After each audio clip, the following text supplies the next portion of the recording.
이제 하나는 한 본문을 잡아서 한 주제로 이렇게 엮어내는 겁니다. 듣기가 편하죠? 하나의 주제로 이렇게 논리적으로 연결되어 있으니까요.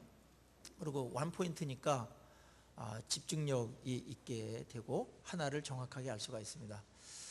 또 다른, 근데 이거의 단점은 뭐냐면 본문을 다 드러내지는 못한다는 겁니다. 그 하나의 주제에 필요한 것들만, 그 자료들만 쓰기 때문에 많은 좋은 그 메시지들이 있는데 이것들은 버려야 됩니다. 그 설교 시간에는. 그런 약점이 있는 반면에, 근데 또 다른 하나는 그냥 이렇게 이야기의 흐름을 잡아서 그때그때 메시지에 그런 맥이 있고 결이 있지 않습니까? 거기에 그 메시지가 있거든요. 스토리에 결이 있고 맥이 있는데 거기에 메시지가 있고 그러거든요. 그거를 캐내서 그냥 쭉 이야기식으로 가는 겁니다. 성경에 보면은 이 두 가지가 다 나옵니다. 하나는 한 주제를 딱 집중적으로 다룬 본문이 있는 반면에 어느 본문들은 그냥 이렇게 쭉 이렇게 스토리로 그냥 담담하게 적어 놓았어요. 거기에 이제 메시지가 구석구석에 이렇게 다 박혀 있기 때문에 그것들을 흐름에 따라서 이렇게 강론하는 설교도 있습니다. 근데 이 설교는 본문 전체 줄거리와 흐름을 잡는 데는 참 좋고, 그런데 좀 산만할 수가 있습니다. 주제가 뭐야? 이렇게 이야기할 수가 있는데 그게 주제예요. 그 본문 전체를 이해하면서 쭉 가는 겁니다. 이런 설교가 사실은 더 많아요. 성경에는 이런 본문이 더 많아요. 그래서 특별히 역사서와 같은 어떤 이런 사도행전 같은 이야기들은 스토리는 그냥 어느 한 주제를 딱 담아내기에는 너무나 아까운 일들이 많기 때문에 그냥 스토리를 쭉 따라가면서 흐름을 잡아주는 게 오히려 좋다라는 생각을 하게 됩니다. 맥 따라서 결 따라서 은혜를 받는 겁니다. 오늘 본문의 설교는 그렇게 진행될 겁니다. 16장에 들어서면서 그 사도행전에 큰 전환이 생기는데, 하나는 뭐냐면 1차 전도 사역이 끝납니다. 그래서 안디옥에서 얼마 동안 쉬고 그렇게 또 교회 일도 정리하다가 이제 2차 전도 사역을 떠나게 됩니다. 2차 전도 사역은 1차 전도 사역 때 교회를 세웠던 교회를 돌보고 굳건히 하는 일들이 목적이었기 때문에 역순으로 가게 됩니다. 역순으로. 그래서 거기에 이제 16장 1절에 보면은 디모데에 대한 얘기가 나오는데, 그 루스드라와 이고니온에 있는 그 형제들로부터 칭찬받는 사람이 있었는데, 루스드라에 도착했을 때 이 디모데를 만나게 됩니다. 그러니까 이 사도행전을 누가가 기록할 때 중요한 사람은 어떻게 만났는지, 어떤 사람인지에 대해서 이렇게 조금씩 코멘트를 해놓고 가요. 디모데가 참 중요하잖아요. 나중에 바울하고 정말 그 참된 동력을 같이 하면서 바울이 끝까지 함께했던, 바울하고 했던 그런 동력자 중에 아주 중요한 동력자입니다. 성경에도 많이 나오죠. 디모데에게 보낸 편지, 디모데 전후서가 있을 정도로다가 디모데의 비중은 큽니다. 근데 여기서 만납니다, 디모데를. 그러니까 2차 전도 여행 때 루스드라에서 딱, 루스드라가 그 바울이 막 돌 맞고 그런 곳이었거든요. 근데 또 갔어요, 거기에. 그 핍박인데 또 들어가가지고 교회를 세우는데 거기서 이 디모데라는 청년을 만나게 됩니다. 이게 굉장히 의미 있는 사건이었어요. 그래서 기록한 거예요. 다 기록할 수는 없지만은. 근데 그 디모데는 그 어머니는 유대인 여자였고, 그 다음에 아버지는 헬라 사람이었는데 아버지는 세상을 일찍 떠난 것 같아요. 그래서 어머니에게 신앙교육을 받았던 자입니다. 그리고 외할머니로부터 신앙교육을 받았다고 나중에 되어 있죠. 어머니의 신앙 때문에 아주 훌륭한 청년으로 컸어요. 믿음이 좋은 청년으로 컸어요. 저는 이거를 보면서 그 많은 그 믿는 사람들을 만나게 되는데, 죽게 돌아오는 사람들을 보는데 어머니의 신앙 영향받은 사람들이 대부분이더라고요. 어머니의 신앙 받은 사람들이 대부분이에요. 어떤 외할머니나 외가에 아버지의 신앙을 받아가지고 훌륭하게 됐다, 그런 사람이 있으면 얼마나 좋겠습니까? 좀처럼 못 봤습니다.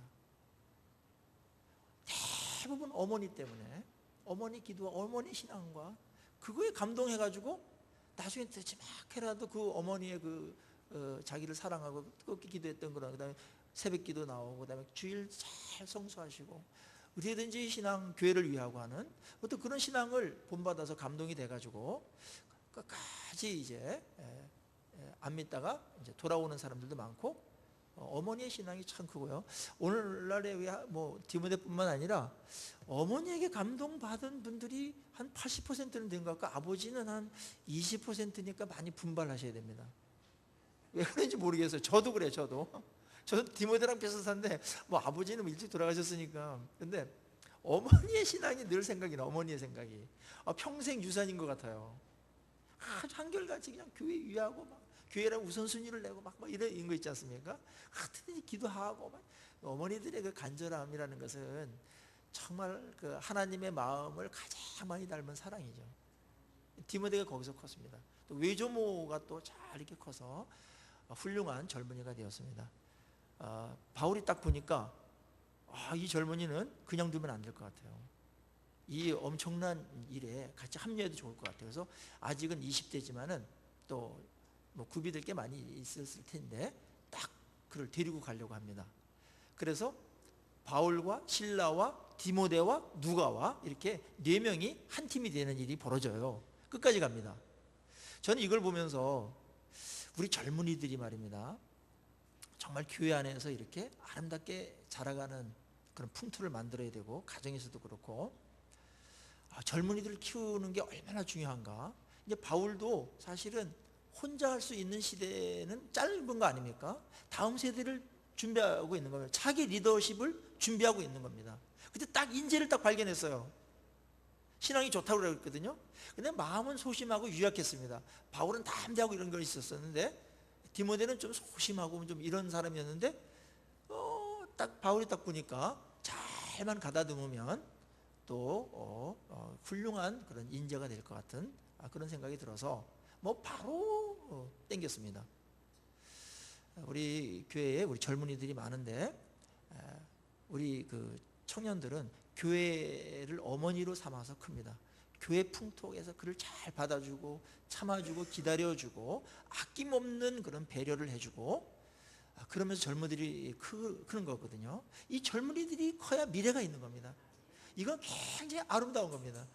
그래서 말씀 사모하고, 인격적으로 아직 부족한 부분이 많지만 계속 가다듬어가는 건 시간이 걸리는 것이고, 어른들과 교회가 어머니처럼 기다려주고 참아주고 또 기도해주고 인내하고 이러면서 인재가 돼가는 거거든요. 저희 교회가 그런 젊은이들이 많아지기를 주의 이름으로 축원합니다. 이게 비전이 있는 겁니다. 비전이 있는 거예요. 그리고 가장 의미 있는 일 중에 하나가 젊은이들이 잘하고 있는 겁니다. 한국은 아직도 젊은이들이 많이 잘하고 있어요. 우리 교회도 참 좋은 젊은이들이 많이 있습니다. 너무나 감사합니다. 이 젊은 교회에 속하죠. 우리 교회가. 그래도 미래가 있는 겁니다. 한 명 한 명이 굉장히 귀한 거예요. 디모데가 맨 먼저부터 그랬겠습니까? 시간이 걸리는 겁니다. 인재를 인재로 알아보고 또 기대하면서 길러줄 줄 아는 분들이 늘 필요한 것입니다. 한국 교회는 이제 인재를 길러내야 됩니다. 신앙의 인재들 말입니다. 기도해 주시고, 우리의 가까이 있는 우리 젊은이들 아주 좋은 젊은이들입니다. 교회에 나왔다라는 것만으로도 이 시대에서 완전히 구별된 겁니다. 이 젊은이들 요새 뭐 자기 멋대로 살고 막 그러는데, 교회에 와서 이렇게 꼬박꼬박 주일날 앉아 있는 것만으로도 잠재력이 대단해요. 이게 보통이 아니고 아주 특별한 겁니다. 아주 위대한 거예요, 그 자체가. 물론 그거로 만족하라는 얘기는 아니에요. 시작이 위대했다는 거예요, 시작이. 디모데와 같은 젊은이가 좀 많았으면 좋겠다는 생각을 하게 됩니다. 디모데를 거기서 이제 같이 합류하게 되고요. 그 다음에 1차 전도 여행을 이렇게 해서 세웠던 그런 교회를 이렇게 세우는데, 5년 만에 가는데 굉장한 부흥이 일어나고 있었습니다. 5절에 보십시오. 이에 여러 교회가 믿음이 더 굳건해지고 수가 날마다 늘어가고 있었다. 두 가지를 봐야 됩니다. 믿음이 더 굳건해졌다. 질적으로 성장하는 것입니다. 그 다음에 수가 날마다 늘어갔다. 양적으로 늘어가는 겁니다. 이 균형이 참 중요하다고 봐요. 이 조화가 질적으로 후, 양쪽으로 이런 순서대로 늘 기록하고 있어요. 성경은요. 교회가 내적으로 이렇게 건강해져 가면은 양적인 그런 성장이 자연스럽게 따라온다는 겁니다. 특이한 어떤 상황이 아닌 이상은. 그래서 내적으로 교회가 건강하게 자라가고 그 교회의 건강함은, 성숙함은 외적인 양적인 것을 추구해야 되고, 양적인 것은 언제나 내적인 것을 지향해야 됩니다. 내적인 건강과 질을 지향해야 됩니다. 이게 이제 균형이고 건강한 순환이거든요.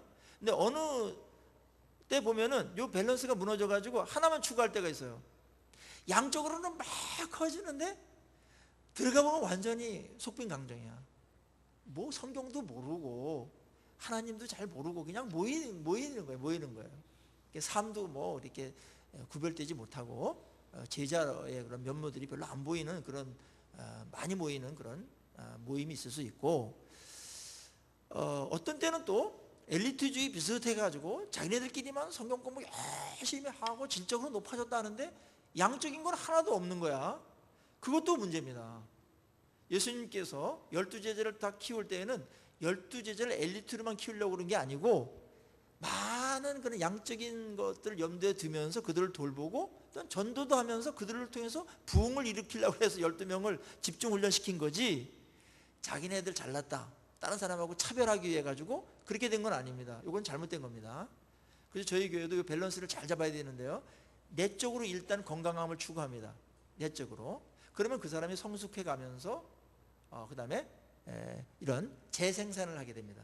다른 사람들에게 복음적인 영향력을 끼치게 되고, 또 제자니까 이제 복음을 전하고 선교적인 그런 삶을 살게 되면서 그를 통해서 이제 열매를 맺는 일들이 자연스럽게 이렇게 생활화되는 것, 이게 가장 이상적인 그런 교회의 모델이라고 볼 수가 있습니다. 어느 한쪽만 치우쳐서는 안 됩니다. 근데 우선은 내적인 건강함과 내적인 성숙입니다. 이게 안 되면 다른 사람들이 오더라도 받아내질 못해요. 그래서 예수님께서도 제자를 막 굉장히 강도 높게 그렇게 훈련시키시고 120명 딱 준비된 다음에 하루에 막 3,000명씩 막 보내주는 이런 일들이 사도행전에서 시작되지 않았습니까? 오늘 그런데 바울도 똑같은 일을 하는 겁니다. 거기 5년 됐는데 내적으로 잘 말씀으로 굳건하게 세워져 가고 있었어요.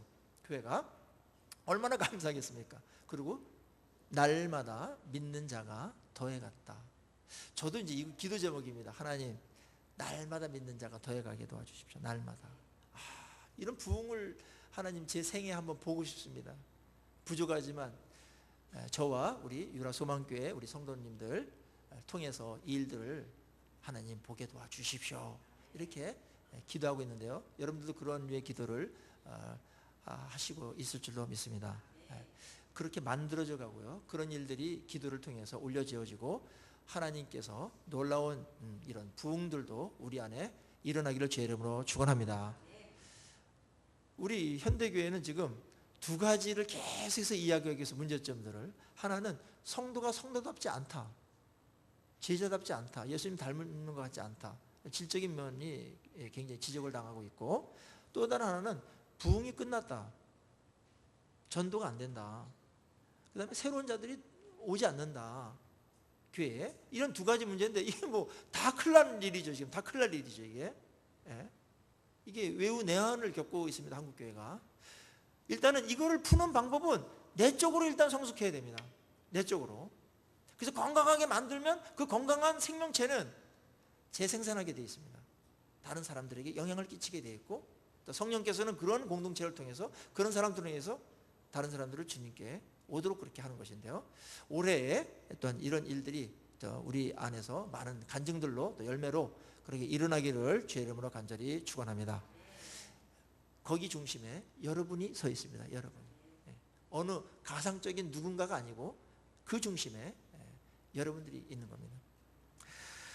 자, 여기서 부흥이 막 일어나고 잘 돼가고 있죠. 굉장히 대단히 성공적이었습니다, 2차 전도여행 초기에. 근데 그들의 계획과 완전히 다른 그러한 일이 벌어집니다. 엄청난 대전환이 벌어지는데요, 그게 바로 이들이 아시아로 가가지고 복음을 더 전하려고 그랬는데 성령께서 아시아에 가서 말씀 전하지 말라고 막은 겁니다. 아시아,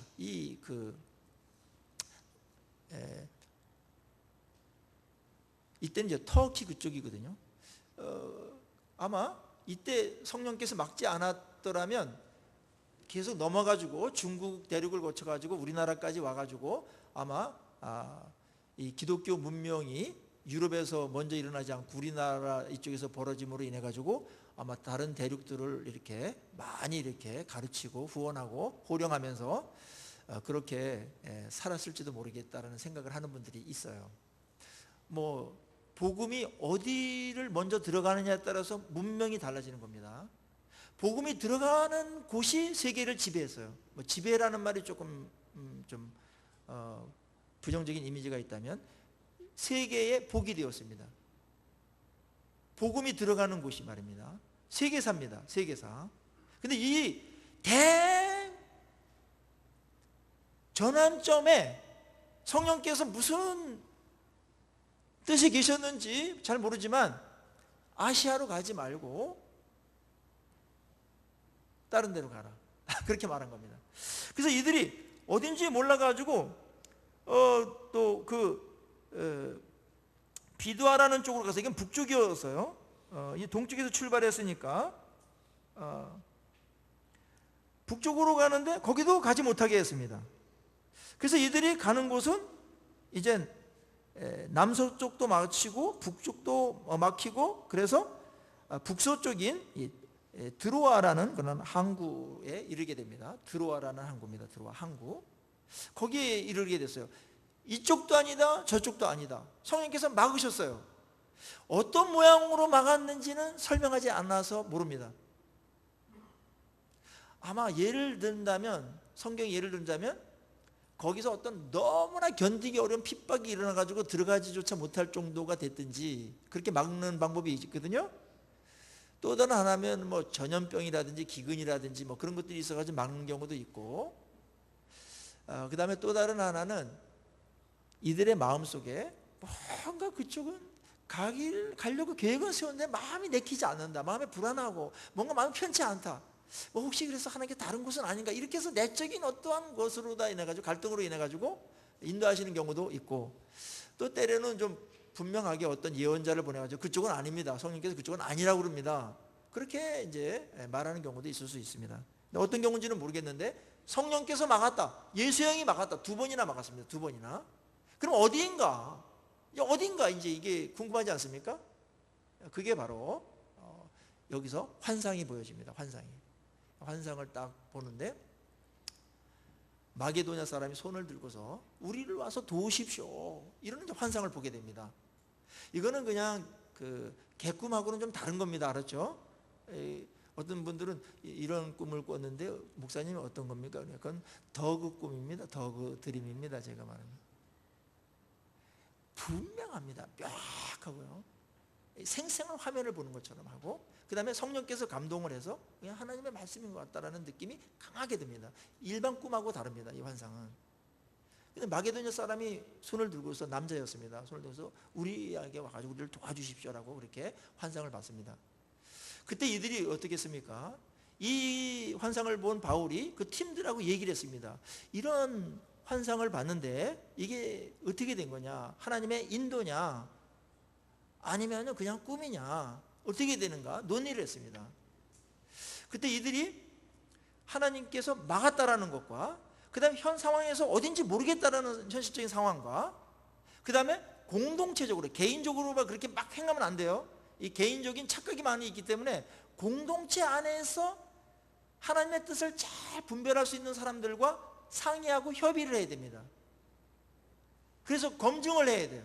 어떤 사람은 자기 혼자 봐도 막 뛰어다니는 사람이 있는데 대부분 보면은 실패를 해요. 대부분 잘못된 길을 많고 그래요. 그래서 공동체 안에서 같이 합의를 했습니다. 이거는 하나님의 뜻이다. 그렇게 여기서 인정을 했습니다. 인정을 했다라는 게 나오죠. 10절 뒷부분에 보세요. 하나님이 저 사람들에게 복음을 전하라고 우리를 부르신 줄로 뭐라고 그랬어요? 인정함이로라. 합의했다. 그렇게 결정을 했다 그겁니다. 결정을 했다. 오늘날에는 성경 말씀이 다 이렇게 완벽하게 구비되어 있기 때문에 성경적인 적용으로다가 웬만한 것들은 다 해결이 됩니다. 그리고 성경적인 상식과 뭐 이런 것들, 그 다음에 공동체 안에서 결정하는 것들 합의해야 됩니다. 혼자 막 하면 안 됩니다. 이건 착각일 때도 있고. 그러니까요. 또 이런 일들은 어느 한 대륙의 그 운명이 바뀌는 엄청난 일 아니겠습니까? 여기에 이제 성령께서 분명하게 관여를 해주셨고, 이들은 그게 하나님의 뜻이다, 그렇게 인정을 하고 합의하고 그들이 마게도냐로 떠나게 됩니다. 여기서 우리가 이제 하나님의 인도하심에 대해서 아주 굉장히 중요한 부분들을 우리가 보게 됩니다. 일단은 상황이 있습니다. 환경이 있습니다. 근데 어떤 경우는 하나님께서 가려고 그랬는데 막는 경우가 있어요. 근데 막는 것은 두 가지입니다. 막혔는데 뚫고 나가야 되는 그런 막힘이 있어요. 사탄이 그랬다든지 사탄이 막았다 이런 표현도 있지 않습니까? 근데 고난이나 이런 것들은 그냥 뚫고 나가야 되는 것들이 있어요, 때때로. 근데 어떤 것들은 성령께서 막는 게 있어요. 성령께서 막는 것은 마음에 그걸 포기하고 싶어요. 그리고 마음에 그거는 아닌 것 같다, 계속해서 그런 부정적인 마음이 들게 됩니다. 마음에 평안이 없어요. 그거 하려고 그랬는데 막는 거죠. 그리고 어떤 기회도 주지 않아요. 그럴 때가 있습니다. 그 성령께서 막는 거는 빨리 내려놓는 게 좋아요. 내 계획이 이럼에도 불구하고 성령께서 막으신다면은 굳이 갈 필요가 없어요. 거기에는 우리가 알지 못하는 많은 어려움들과 비효율적인 어떤 그런 것들이 있고 하나님의 뜻에 반하는 어떤 것들이 있기 때문에 그냥 막는 거예요. 안 가봤기 있으면 모르지만 성령님 그걸 아시고 막는 거기 때문에. 그래서 우리가 하나님 인도받을 때 하나님께서 막으시는 건가 아닌가를 잘 보시고요. 그렇게 막는 거면 딱 자기의 계획이 일시적으로 딱 내려놔야 되고, 그럼에도 불구하고 사탄이 막는 게 있습니다. 사탄이 해야 되는 건데 막 막는 게 있어요. 그거는 마음속에 이거는 누가 뭐래도 하나님의 뜻이다, 저건 뚫고 나가야 된다, 그런 성령의 어떤 긍정적인 마음을 확 주거든요. 근데 그거는 뚫고 나가야 되는 거죠. 예? 뚫고 나가야 되는 거예요. 이거는 좀 막힌다라는 의미에서 상황은 유사하지만 내적인 동기나 상황이 이렇게 해석하는 거 보면은 성령께서 막으시는 건지 또한 다른 어떤 하나님의 뜻인데 다른 게 막는 건지 우리가 분별이 그렇게 어렵지는 않습니다. 그 다음에 또 다른 하나는 하나님께서 열어놓았다라는 거죠. 열렸습니다. 마게도냐는 열렸습니다. 전혀 생각지 않은 곳이었어요. 그거 고려도 하지 않았어요. 그런데 그들의 계획과 완전히 다른 방향으로 성령께서 열어놓으신 겁니다. 우리에게로 와라, 우리를 도와주십시오, 그렇게 한 겁니다. 그 한 사람이 유럽 대륙을 대표한 사람이었던 것 같아요. 우리를 도와주실 때 마음이 동했어요. 그런가? 그렇다면 우리 다 막혔고 막힌 상태에서 어딘가를 찾을 거 아닙니까? 그때 그 타이밍에 열렸다라는 거죠. 성령께서 하신 것입니다. 그리고 이들은 신앙적인 양심과 그 다음에 거룩한 성경적인 상식과 이성을 가지고 합리적으로 토의를 했습니다. 이게 중요합니다. 혼자 막 하면 안 돼요. 토의하고 하나님의 뜻인 것 같다, 뜻으로 인정하자, 이러고 이제 검토를 끝난 다음에 간 겁니다. 굉장히 중요한 아주 합리적인 그런 방법을 택했어요. 하나님의 인도 그렇게 받아가는 겁니다. 그리고 인정했다라는 건데, 결정했다라는 건데 명확하지는 아직 않을 수 있어요. 100%. 근데 지금 상황에서는 이 길밖에 없지 않은가. 그리고 마음의 평안이 있습니다. 그래서 팀들이 다 글로 가기로 한 마음을 결정하고 마게도냐로 갔습니다. 근데 마게도냐로 딱 갔는데 첫 성이 빌립보였습니다. 이게 그 에게해를 건너가야 되거든요. 지중해가 있고 에게해가 있지 않습니까? 터키 쪽에서 에게해를 가는데 이게 240km예요, 해상으로. 근데 이틀 만에 갔어요. 근데 그때는 뭐 발동선이 없지 않습니까? 근데 돌아올 때는 5일이 걸렸어요. 돌아올 때 그거로 봐가지고 순풍에 돛단 듯이 간 겁니다. 길이 열릴 때는요, 하나님께서 순풍에 돛단 듯이 쫙 끌고 갈 때가 있어요. 예. 하나님의 뜻에 하나님께서 다시 한번 인정해 주는 거죠. 순풍에 돛단 듯이 간 겁니다. 그래서 유럽에 이 복음이 도착하게 됩니다. 이거는 인류 문명의 엄청난 일이 됩니다. 복음이 도착하는가 안 하는가, 언제 도착하는가에 따라서 문명이 달라지게 돼요. 우리나라가 아마 이 복음이 저쪽 가야 시대나 무슨 뭐 고구려 시대나 삼국 시대 이때 들어왔으면 훨씬 더 선진국이 됐을 텐데, 뭐 조선 말기에 들어와 가지고 이제 겨우 이제 이렇게 된 겁니다. 이게 120년밖에 안 됐는데 이렇게 기독교가 들어오면서 복을 받았더라면 한 500년 전, 1000년 전에 들어왔으면 얼마나 좋았겠습니까? 근데 원망할 건 없어요. 하나님께서 그냥 계획이 있으니까 그렇게 한 겁니다. 여러분은 손해본 건 별로 없어요. 이들이 유럽 첫 대륙에 도착했습니다. 여기서 우리가 기대하는 건 뭡니까? 성령께서 2번이나 그렇게 막으시고 그 다음에 환상을 보여줘가지고 일로 와라 이렇게 했을 때에는 이들이 유럽에 딱 도착했을 때 어떤 기대감이 있겠어요? 뭘 예상하세요 여러분들은? 그 정도라면 적어도 대중들이 막 기다리고 있다가 이제 왔냐고 하면서 막 예수 믿는 사람들이 막 3,000명씩 돌아오고 하는 일들이 벌어지고, 그 다음에 뭐 회당이나 이런 데 가서 부흥했을 때 막 부흥이 막 일어나고 막 이런 일들을 연상하게 될 거고 기대하게 될 겁니다. 그런데 빌립보에 도착했는데 아무도 반기는 사람이 없습니다. 플래카드 하나 걸려있지 않습니다. 그래가지고 어디서 복음을 전할지 접촉점을 찾을 수가 없었습니다. 다른 지역 아시아는 그래도 이 디아스포라들이 있어서 회당이라는 곳이 있었어요. 회당은 유대인들 10명 이상이 있으면 회당을 만들거든요. 10명 이하는 기도처로다가 그냥 임시방편으로 모입니다. 회당도 없어요. 그래서 뭐 어디 가서 복음을 전해야 될지 접촉점을 찾을 수가 없어가지고 강가로 이렇게 이제 기도처가 있나 해가지고 안식일날 또 들이번대면서 가는데 거기에 여성들이 몇 명 모여 있었습니다. 거기서 이제 이야기를 하게 됩니다. 복음을 전하게 되는데 거기서 루디아라는 한 여성이 딱 말씀에 빨려듭니다. 이 복음 전하는 사람들 또 말씀 전할 때는 알거든요. 눈이 빛납니다. 확 빨려들면서 이 말씀에 반응을 하는 겁니다. 불이 탁 켜지는 겁니다. 루디아가 여기서 회심하게 됩니다. 루디아는 남편이 없었던 것 같아요. 근데 이 자색 옷감을 하는 그런 도매상 책임자였던 것 같습니다. 재정적으로도 좀 넉넉했던 것 같아요. 근데 이 사람이 거기서 맨 먼저 믿게 되는 일이 벌어집니다. 유럽에서 너무나 거창한 어떤 그런 준비에 비해서 초라한 일이 벌어지고 있지 않습니까? 하나님의 일은 참 이상해요. 계속 예상 밖으로 지금 가는 겁니다. 바울인데도 하나님께서 어떻게 인도하실지를 예측할 수가 없었어요. 2번이나 막혔죠. 여기 왔는데 또 너무나 남자도 아니고, 제가 여성을 이렇게 뭐 폄하하는 거 아니에요. 이 시대에는 그런 표현이 있었기 때문에 남자 장정도 아니고 여성들 몇 명 이렇게 모아 있는데 거기 가서 전하는데 한 명이 딱 예수를 믿게 되면서 일이 시작됩니다. 그 루디아가 회심한 다음에 자기의 가족들을 다 세례받게 합니다. 아마 그 종들까지 다 거기 직원들까지 다 세례받게 했던 것 같아요. 그리고 거기서 어떻게 합니까? 우리 집에 머무르라고 그렇게 말합니다. 우리 집에 머무르라고. 참 놀라운 일이 여기서 벌어진 겁니다. 유럽 대륙에서.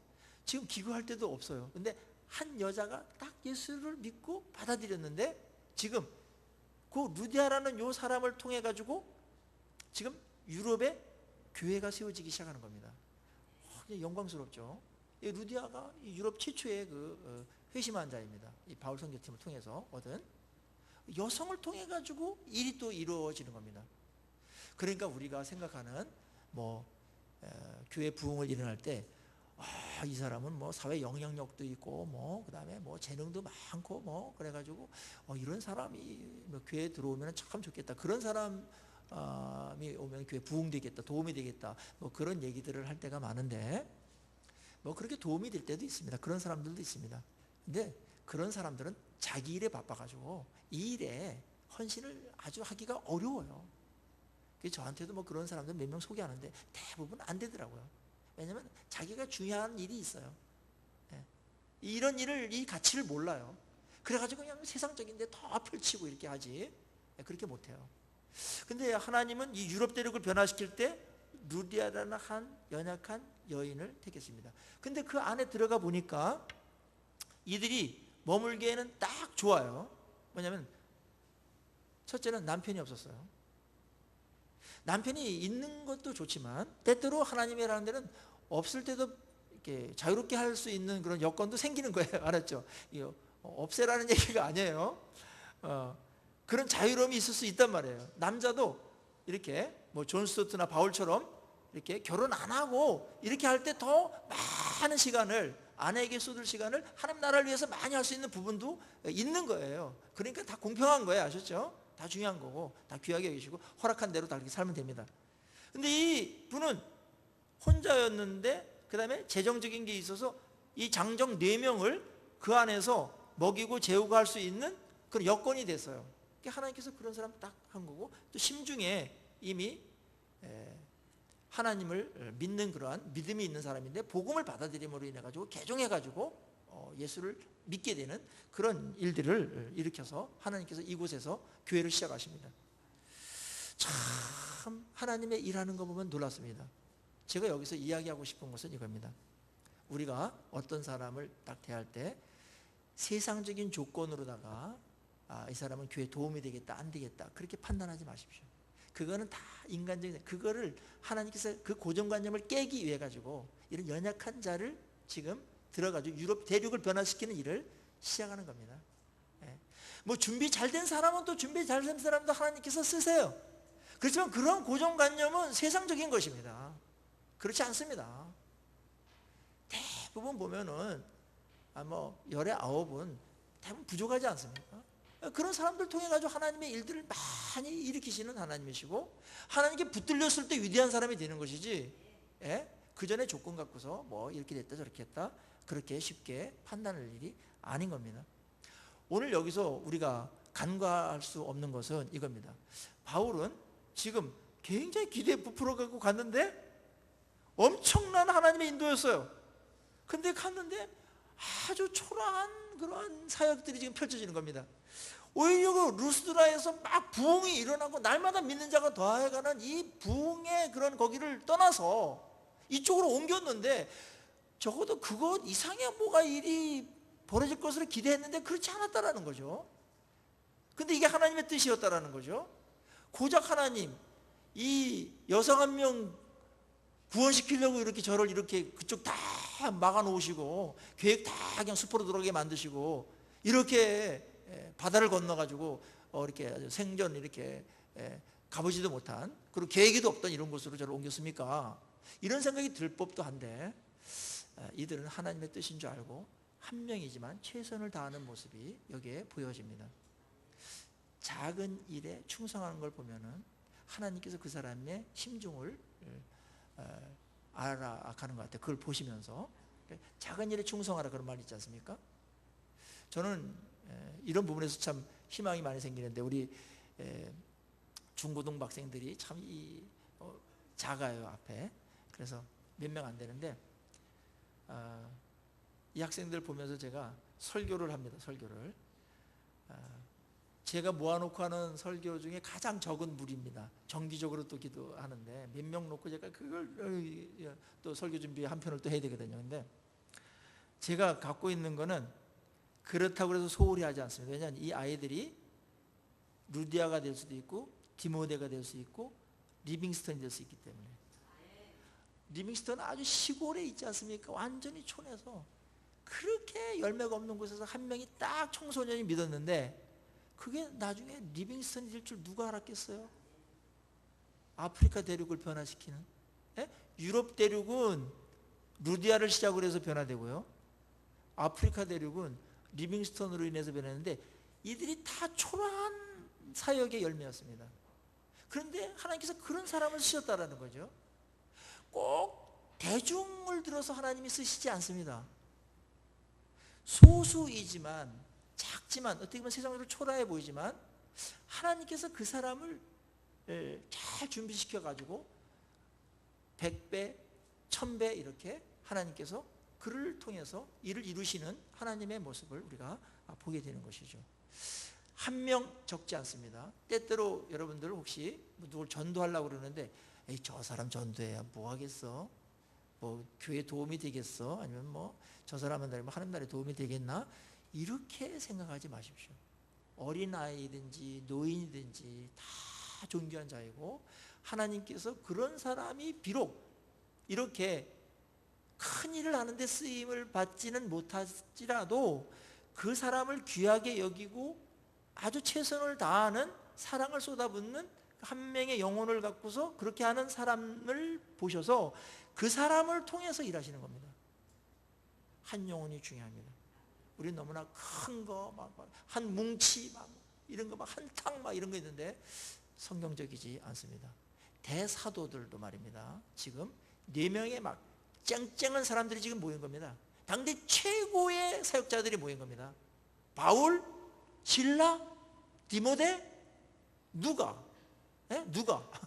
대단한 사람이에요. 여기 4명이서 지금 이 사람들 4명이 붙어가지고 이 사람들 전도하는데 최선을 다하고 있는 이 아름다운 모습 말입니다. 하나님께서 그들의 수고가 헛되지 않도록 하셨습니다. 이걸 시작으로 해서 유럽 대륙이 변할 줄을 누가 알았겠습니까? 기독교가 이 복음이 들어가면서 유럽 대륙에 엄청난 문명의 변화가 일어납니다. 축복이 부어집니다. 유럽 대륙이 변합니다. 그 유럽 대륙에 이 누룩같이 퍼져가는 이 복음으로 인해서, 이 작은 일을 통해서 번져가는 유럽 대륙 문명으로 세계의 문화를 주도합니다. 이들을 통해 가지고요, 영국으로 가고, 그 다음에 미국으로 가고, 호주로 가고, 캐나다로 가고, 남미로 가고, 아프리카로 가고 하는 일들이 여기서 벌어질 줄이야 누가 상상이나 했겠습니까? 때때로 우리가 하는 일이 너무나 하잘것없는 작은 것으로 여겨서 탐탁치 않게 여기고 그냥 최선을 다하지 않을 때가 있습니다. 애정을 갖지 않고 그냥 큰 것만 바라보고 그렇게 갈 때가 있는데, 오늘 우리의 생각을 완전히 무너뜨리는 장면이 여기서 나오는 것입니다. 때때로 우리가 하는 일에 대해서 예측도 하고 이게 뭐가 되겠나 이렇게 생각하지만, 하나님께서 그 일을 보고 계시고, 그 작은 일이지만 그걸 통해서 하나님은 엄청난 일을 하실 수 있는 하나님이심을 또 보여주는 것입니다. 그래서 우리가 규모가 작다고 여러분들 낙심하거나 위축되거나 열등감 가질 필요가 하나도 없습니다. 여러분, 저는 우리 교회의 이 규모가 그렇게 크지는 않아요. 그런데 전국적으로 보면 작은 것도 아니에요. 100명 이하의 교회가 80%입니다. 80%. 그러니까 우리가 한 20% 안에 드는 거예요. 그러니까 이게 작은 건 아닌데, 근데 때때로 여러분들 생각에 이렇게 교회가 작아가지고 뭘 하겠나 뭐 이런 생각을 하실 수가 있는데, 여러분, 이 장면 앞에서 우리 교회는 결코 작은 게 아닙니다. 그리고 한 명 한 명의 정말 이 성숙과 그 다음에 하나님께 잘 구비되기만 한다면, 하나님께서 우리가 상상할 수도 없는 미래에, 어쩌면 그것이 우리 생애에 볼 수도 있고요, 어쩌면 우리 다음 세대에 볼 수도 있고요, 어쩌면 그것이 다음 세대에 벌어질지도 몰라요. 하나님은 큰 그림을 갖고 시작하는데 우리가 하는 시점은 여기기 때문에 그게 크든 작든 상관없이 하나님께서 여기에 역사하시도록 우리가 여기에 최선을 다하는 겁니다. 충성하는 겁니다. 그때 그 작은 충성을 보시고 헛되지 않도록 하나님께서 놀라운 일들을 이끌어 가실 줄로 믿습니다. 작은 일에 충성하십시오. 한 명이 중요합니다. 한 명의 영혼. 한 명의 영혼. 사람을 도매금으로 처리하면 안 됩니다. 한 영혼이 너무나 중요합니다.